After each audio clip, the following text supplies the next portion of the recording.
What's up guys, today I explain you best anime to watch if you enjoyed Death Note.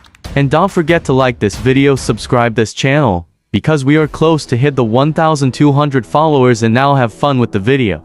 Veteran watchers of anime will stand by the visual storytelling that Code Geass offers. Alternate timelines come into play as fans follow the exploits of Lelouch Lamperouge, a student of the Holy Britannian Empire, which has taken over Japan.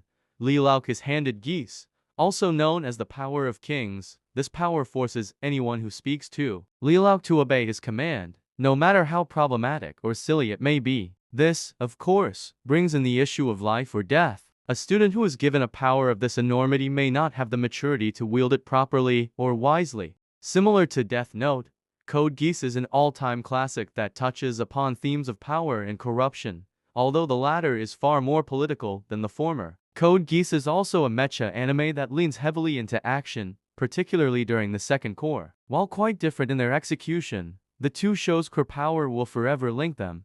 Another awesome anime for beginners, Death Parade brings a lot to the table. It deals with the philosophical questions that follow the concept of death. In this show's world, after people die, they do not go into heaven or hell. In fact, they go to a bar that is managed by Decim, a bartender.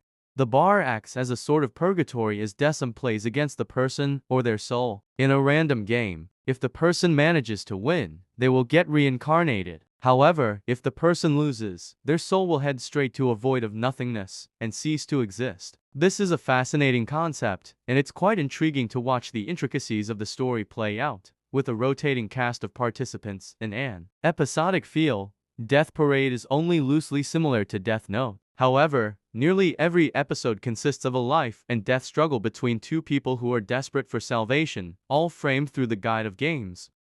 Classroom of the Elite centers around an academy filled with Japan's finest students, all of whom are split up depending on their potential. Assigned to Class D with the other underperformers and misfits, the unassuming Ayanokuji largely wants to be left alone, which is easier said than done considering the students are expected to take part in grueling physical and mental tests.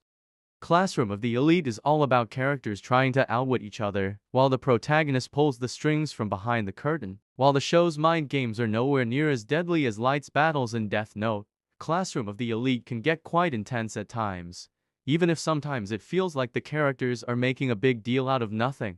In Steins Gate, Rintaro Okabe is a college student whose favorite task is to discuss conspiracy theories. He's a college student who also considers himself to be a genius. Okabe shares his main interest with a few others from his college, who love talking and discussing scientific theories such as time traveling and multiverses.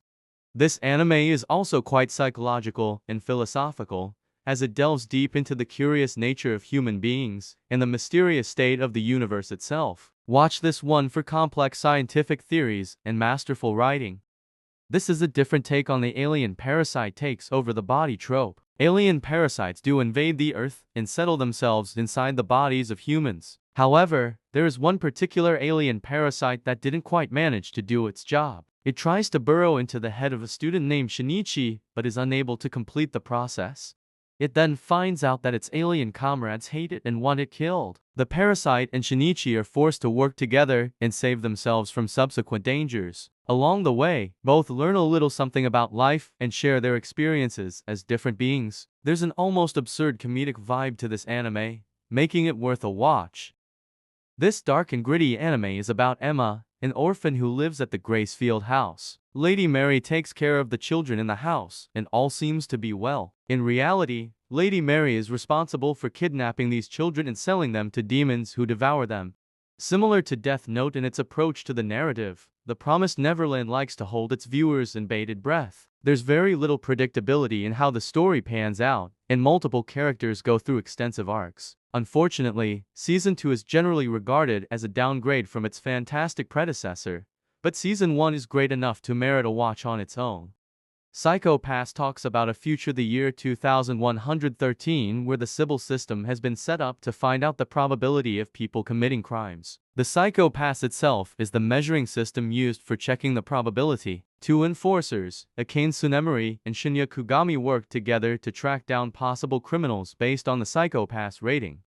However, things change when they realize that the Sibyl system, like any other artificial system of profiling, is flawed in nature. In essence, this show brings up themes of utilitarianism and consequentialism. It also raises pertinent questions on morality, ethics, and law. Viewers will also enjoy the character development of the show's protagonists.